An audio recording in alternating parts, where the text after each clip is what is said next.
आज मैं बात करूंगी हेयर रीग्रोथ के बारे में। मेरे बाल काले घने लंबे तो नहीं हैं और यही वजह है कि मैं ये वीडियो बना रही हूँ क्योंकि मैं भी बहुत स्ट्रगल करती हूँ मेरे बालों को थोड़ा सा बेटर बनाने के लिए। एक तो मेरे बाल बहुत ही थिन हैं, ड्राई भी हैं क्योंकि मेरा स्किन भी ड्राई है। तो ऐसा एक प्रोडक्ट है जो मैंने यूज़ किया है और मुझे फ़ायदा मिला है, इसीलिए मैं आप लोगों के साथ शेयर करना चाहती हूँ। पहले मैं आप लोगों को थोड़ा बता दूं कि हेयर केयर में कुछ कुछ चीज़ें बहुत इम्पॉर्टेंट होती हैं। पहली बात यह है कि आप हेयर डैंड्रफ फ्री रखें, जितना हो सके साफ़ रखने की कोशिश कीजिए। ये जो प्रोडक्ट है इससे भी डैंड्रफ चला जाता है, फिर भी थोड़ा जो क्लीनलीनेस हाइजीन जो होता है वो थोड़ा हम लोगों को मेंटेन करना पड़ता है। पहली बात ये है कि डैंड्रफ फ्री रखिए। दूसरी बात है डैंड्रफ वापस ना आए और इन्फेक्शन एकदम पूरी तरह से जड़ से चला जाए, इसके लिए आपको अपना पिलो कवर डेली वॉश करना पड़ेगा। अब किसके पास इतना टाइम है कि रोज़ मैं पिलो कवर चेंज करूँगी? मेरे पास तो टाइम नहीं है। तो क्या कर सकते हैं, एक कॉटन रख सकते हैं, कॉटन का कोई भी दुपट्टा या कोई भी पीस, ब्लाउज़ पीस हो सकता है पुराना, या कोई भी पीस कॉटन का, जो आप रात को सोने से पहले अपने पिलो के ऊपर रैप कर दें और दूसरे दिन पिलो कवर रहने दें, खाली वो कॉटन धोने डाल दें। क्योंकि डेली हम लोग जो रात भर जो नाइट ड्रेस हम लोग यूज़ करते हैं 8 आवर्स जब हम लोग सोते रहते हैं, तो वो कपड़ा हम सुबह दूसरे दिन ज़रूर धोते हैं। वही सेम कपड़ा पहन के घूमते भी नहीं हैं और वही रात में फिर से नहीं पहनते हैं, तो उसको वॉश करना ज़रूरी है। सेम पिलो कवर में जो है, पिलो कवर के ऊपर कुछ लगाया हुआ है या फिर पिलो कवर, उसको भी 8 घंटे बाद धोना ज़रूरी होता है, क्योंकि पूरे रात का जो पसीना धूल जो भी होता है, हेयर प्रोडक्ट, हेयर का जो भी इन्फेक्शन, डैंड्रफ, एनीथिंग, वो सारा हम लोगों के हेयर पे और चेहरे पे लगते रहता है। तो ये सेकंड पॉइंट है। थर्ड पॉइंट ये है कि जो भी हेयर प्रोडक्ट आप चुने, आप उसको थोड़ा सा टाइम दीजिए। कोई भी प्रोडक्ट रातों रात रिजल्ट्स नहीं लाता है।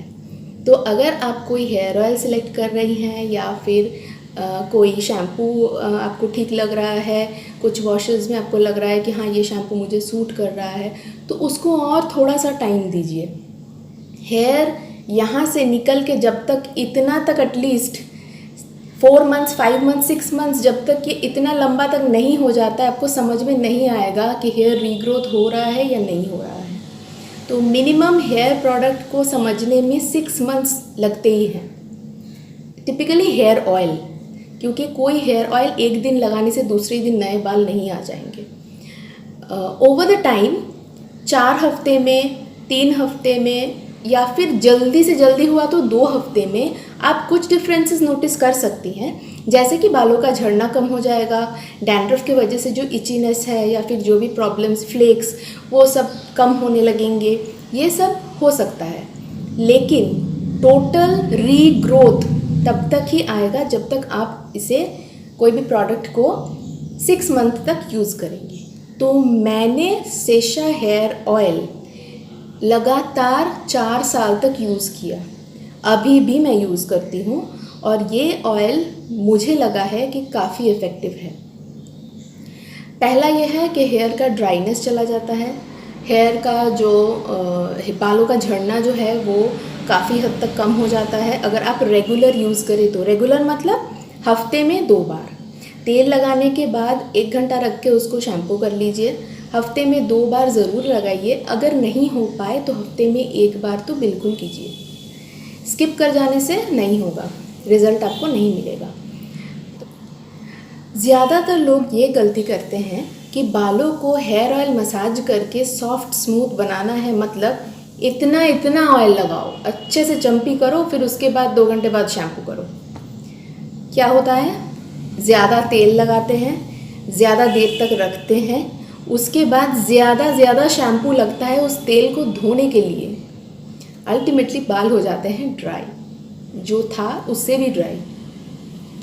तो तेल का क्वांटिटी भी कम कीजिए और शैम्पू का क्वांटिटी भी कम कीजिए।